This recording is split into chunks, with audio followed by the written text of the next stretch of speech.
comments with Missouri coming up, and then we'll take your questions. Coach? Well, I'll open with we've got a dinged up football team, obviously, and got some injuries and some tough positions, but our kids are fighters, and I know they'll handle that the right way. With Missouri, I think Eli's done an incredible job taking over and really kind of locked in and gotten the ability to throw eye candy and move people around. And defensively, they play really heavy fronts. Historically, when we play Missouri, they're hard to run the ball against. So they do a really good job of mixing things up. He's taken his offense, and you can see the elements from App State where they have a ton of shifts and motions. And Lord knows after last game, that's something that we've got to improve on. And they do it really well. Like, they really confuse people in how they play the game. And his quarterback, Connor Bazelak's doing a really good job. So it'll be important that we clean up the mistakes we made from the last game, or to not make those. And also that we're able to play better on special teams and help our offense with our special teams and our field position will be big for us. All right, we'll go to questions. Let's take the first two. Let's start Jake Rowe, and then we'll go to Chip Towers. Hey, Kirby. Obviously the passing game not quite clicking like you want it to right now. What can you guys do in the interim to improve that as much as possible? Is it just a practice thing, or is there some ways you guys can maybe support the quarterbacks and the receivers and get them more opportunities? Well, I think the number one thing I would say is accuracy. I can't say that it's to protect the quarterback better. It's accuracy in terms of completion percentage, hitting open receivers. We always say you got to make your layups, and that's the most disappointing thing about the last couple games. Really, it's just the accuracy, the ability to hit the open guys, and then defensively not giving gifts away. So how do you improve that? You got to improve your accuracy. You got to improve, number one, when the guy gets a chance to catch a ball, catch it. But when we got him open, we can't overthrow him, which we missed out on some opportunities there. And a lot of that can be helped too with a good run game, which we've shown the ability at times to run the ball on some hard boxes. And Missouri's, they give you a hard box almost every snap. So it's one of those challenges that we've got to try to improve on. Coach, I guess the first thing to ask on the quarterback competition is, we know your latest starter has an AC joint sprain. Do you know yet whether he's going to be good to go this week, and then how the competition may be considered after that? Yeah, he's day-to-day, right shoulder AC sprain, like you mentioned. So we don't know. He's going to be day-to-day. We don't even know today. He's got to find out today if he's going to be able to go out there and throw. So it's one of those deals that we don't know how effective he's going to be, whether he's going to require another shot to do it. And we're going to get all three of those guys ready. And the one that does the best job will be ready to play. And if Stetson's ready to play and he does the best job. Toughest thing for Stetson is he's not going to be able to take a lot of reps early in the week. But we do a ton of walkthrough today, and a lot will be determined by Tuesday and Wednesday's practice for us. And when you say three guys, you mean JT, Dwan, and Stet? Well, no, Stetson wouldn't be doing much today. I'm talking about JT, Dwan, and Carson are the three guys that will be repping today with Stetson not able to throw today. I got you. Thank you. Okay, let's go to Dean Legge and then Mike Griffith. Sorry for all the injury questions, Kirby, but as you said, y'all are banged up. Where are y'all at with George? Where are y'all at with I don't even know everybody else. Kenny, Jordan, etc. Kendall, Marcus, Lewis. Well, I didn't want to take up all the time, but yeah. And the only reason I don't go through all of them is that there's a lot of them. So if you want to ask specifically, I will say Marcus Rosemey had a fractured dislocated ankle, and they repaired that this morning with surgery. He's out the remainder of the season. They expect a full recovery, similar to what James Cook had at one time, Riley Ridley had it at one time. Both those guys recovered fully. He's been in great spirits. What a great kid and a great family. But he had his surgery done today. Trying to think who else. Kenny, we're hopeful to get back. Kenny actually made the trip last week because we felt like at the end of the week he had 80, 85, 90% of his full self. His hamstrings bother him more than his knee now, and he's had some hamstring tightness. But we feel like he's going to be able to go. He probably could have gone in an emergency. Saturday, but he wasn't completely comfortable with it. So we're hopeful to get him back this week. We certainly need him. Kendall's going to be out with probably 3 or 4 weeks with an MCL sprain from the injury he got in the game. It's nothing permanent, but it's something that we got to get him back from. So with George, it boils down to really a pain tolerance. He was able to practice last week, some days without a no contact jersey. But again, it boils down to can he handle and deal with the pain of the upper extremity. And if he's able to do that, then he would be able to go. We're hopeful that he will be. Lewis Seen is in concussion protocol. So we don't know if he's going to be cleared for the week. That'll depend on the testing he has to go through in terms of the concussion stuff. And I can't think of anybody else. The guys Jordan, from last Jordan week. Davis. Sorry, Jordan Davis. Yeah, Jordan's probably going to be week to week. It's one of those deals that we're hopeful to get him back, but we just don't know when it's going to be. Yeah, Kirby. I know you said Saturday night the sky isn't falling, but you guys have built a streak up. I think it was up to 58 weeks in the top 10. How do you reset with your players in the locker room? Obvious challenges when your team wouldn't seem to be playing for a championship anymore. I guess anything can happen. So I guess I would ask, how do you address the team mood and the team buy-in this week? Your competitor. I mean, that's if you have a competitive nature about you, which most good football players do. It's about the program. It's about the seniors. It's about leaving your legacy. It's about the number of wins your senior class can have. It's about the bowl opportunities you have. It's about us. And, I really thought that our kids, I'm telling you, I had a lot of people reach out to me, but I also felt there was a lot of fight in our kids Saturday for as many things as went wrong, and we missed tons of opportunities. Those opportunities are gone. Our next opportunity is with Missouri. And I personally think they've got a really good football team that's getting better. When you watch them play throughout the year, they've gotten better with each game. And look, Eli's one of the best coaches around when he takes what he did at App State and what he's been able to do there at Missouri. So that's all of our attention goes to that. And, our kids will handle it the right way. They handled it the right way after the game Saturday night. And, we got to see some of the leaders and visit with some of those guys yesterday as they stopped by. They're hurt, but they understand that this is the situation we're in, and we got to go play well. Is seeing hit, was there anything Lewis could have done different at that angle? It looked on replay like he lowered his shoulder. Do you have an answer for those kind of targeting calls? Is he supposed to fall down and not make the hit, or what does he do there? Tough deal, because he felt like he was going, what we talk about is always go for the target area, from the chest to the waist is the target area. And he had a couple hits early in the year. If you go back and look, I can't remember what game it was, but he had the exact same kind of hit, and he went for that target area.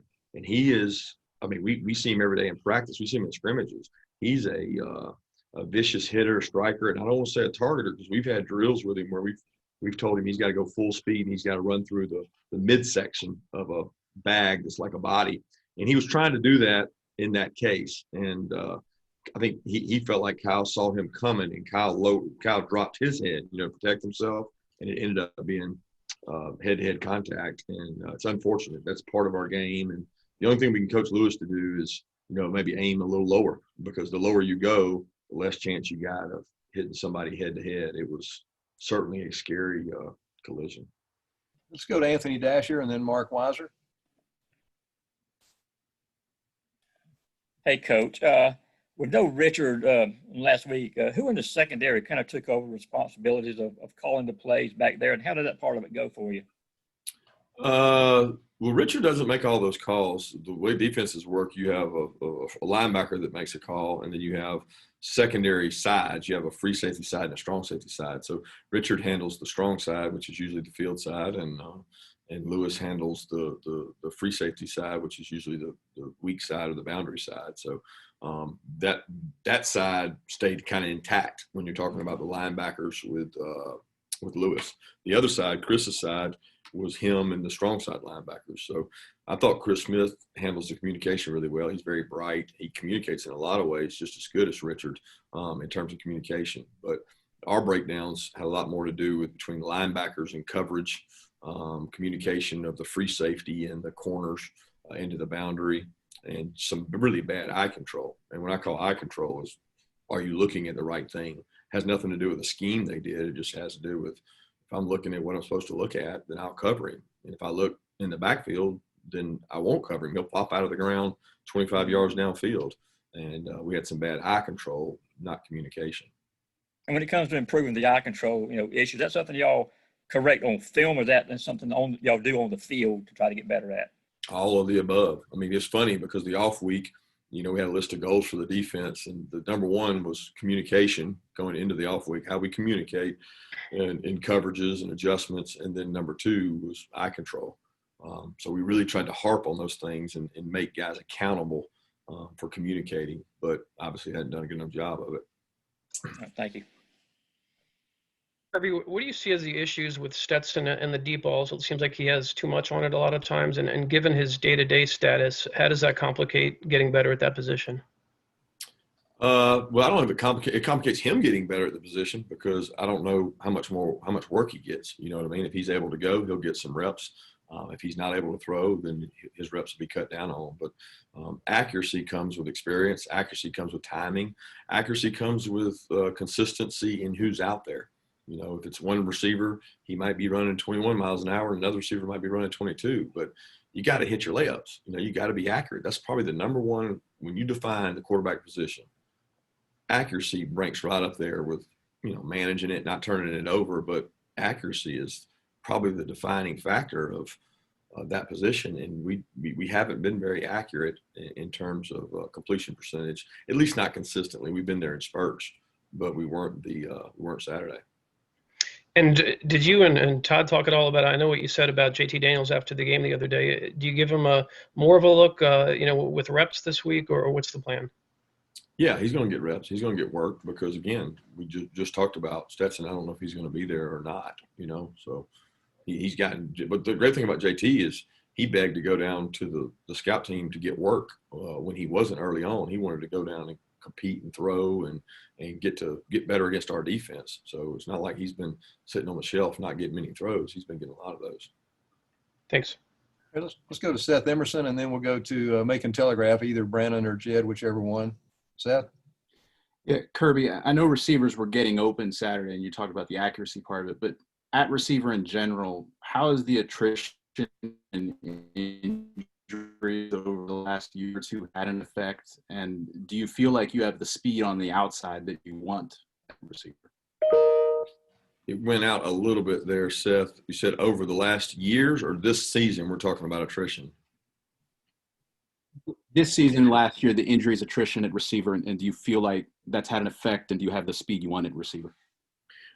Never would I say you have the speed you want. I don't think any coach – everybody wants to be faster. Everybody wants to have the fastest guys possible. But I do feel like we have gotten open more this year, whether that's by alignment, assignment, level of competition. I don't know. We've gotten open. We've missed some and we've hit some. But I think we've improved in the passing game.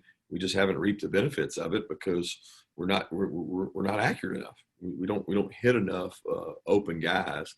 But the toughest thing for me is the swinging gate of injuries. This guy's in, this guy's out. I mean, Kieris has been a warrior because he's been banged up. Kieris took a hip pointer in one of the games early in the year, and he's been able to consistently go out there and really give us good effort.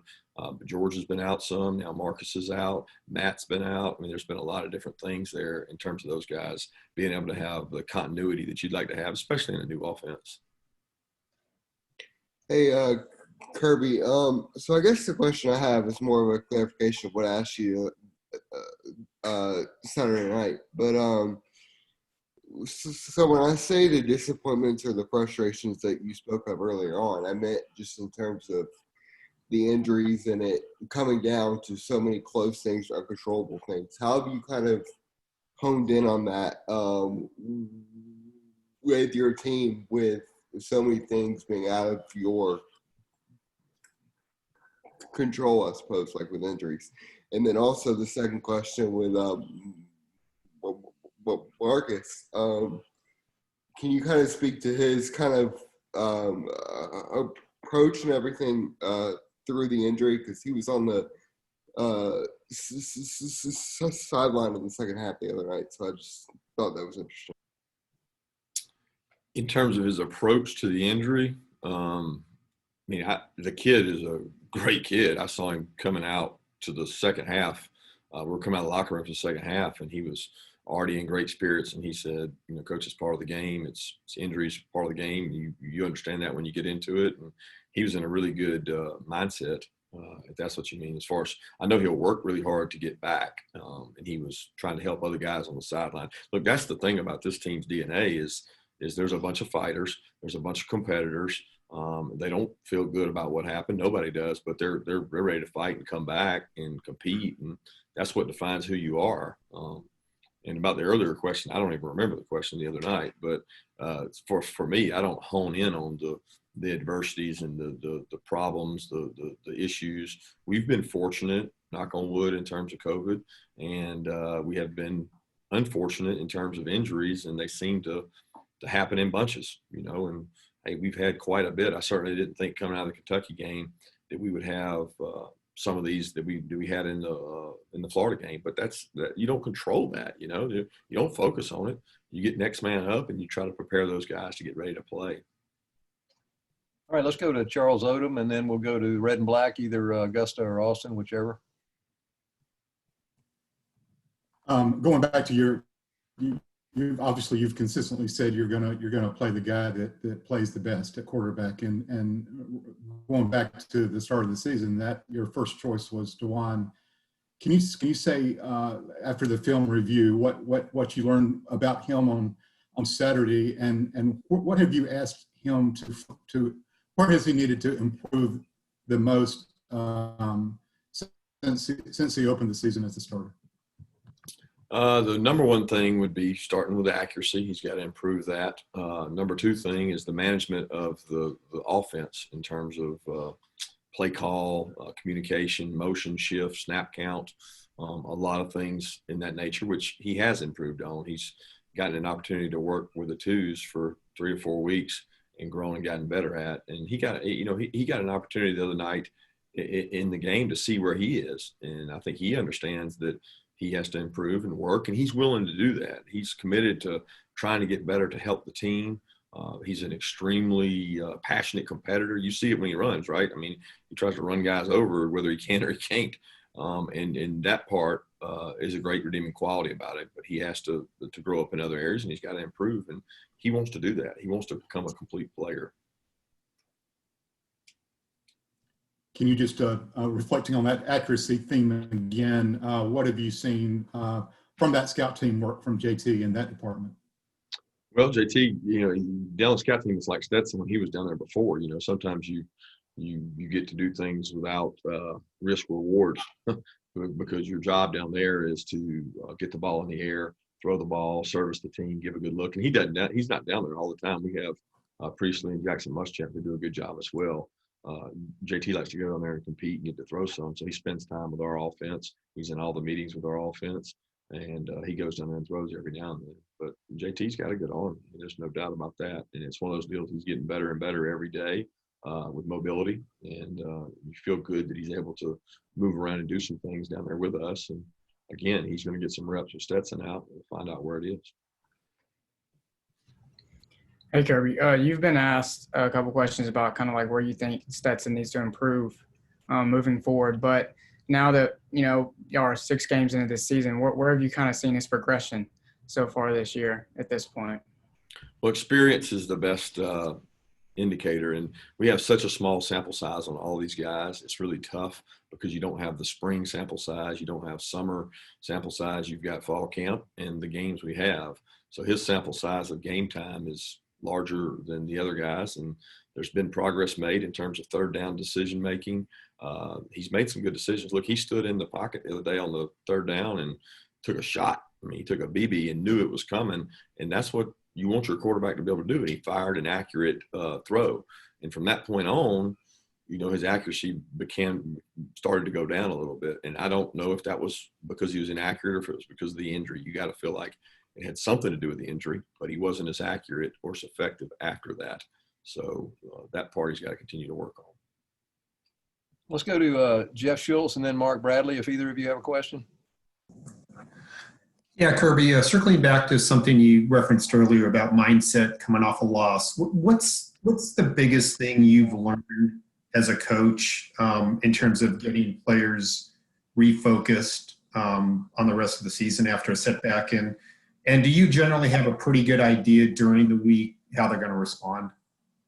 I would say after Tuesday or Wednesday, I would have a better idea. I can't sit here and say I know today because you haven't got to see them face to face and eye to eye with all of them. But one of the best things I've learned is that they feel as bad as you do. You know, it's they tend to get over it quicker than you do. Meaning they're short term in everything they do. Meaning they jump on social media and they hear so many things outside our walls that can influence behaviors and decisions and maybe feelings. And we try in here to live in a bubble of, hey, look, let all that stay out there. Only thing you can worry about is when you come in here, go to work, have a good attitude, and approach it that way. And I think a lot of that comes from the leadership and the coaches. And so I've stressed to our support staff and our coaches that look, you've got to provide energy and enthusiasm to the players so they feel that coming from you and you're not hang-dogging. So, you know, call it reverse psychology, whatever you want to call it. A lot of times after our wins, are where we have the biggest corrections. And after our losses, we have to be able to emphasize what we did well, but be really technical about what we did wrong so they see it. It's almost a reverse psychology kind of thing, it seems like. Yeah, that's what I was mentioning. I think you have to be that way in terms, because outside of it, they get a lot of negative energy from outside of it in terms of what we can't do and what we haven't done. And you got to be honest. You got to look at the tape and just show it to them. Say, hey, this guy's open. You know what I mean? Like it's not that he's not open. The play worked. We've got to complete the play. You know, we've got to finish the block. So, Mark Bradley, do you have a question? Yes, sir. Thank you. Kirby, if Stetson Bennett is healthy, will he start against Missouri? It's a great question. Great question. Only to be answered by the end of the week. Great question, Mark. Thank you. We got time for one more question. Zach Klein, do you have a question?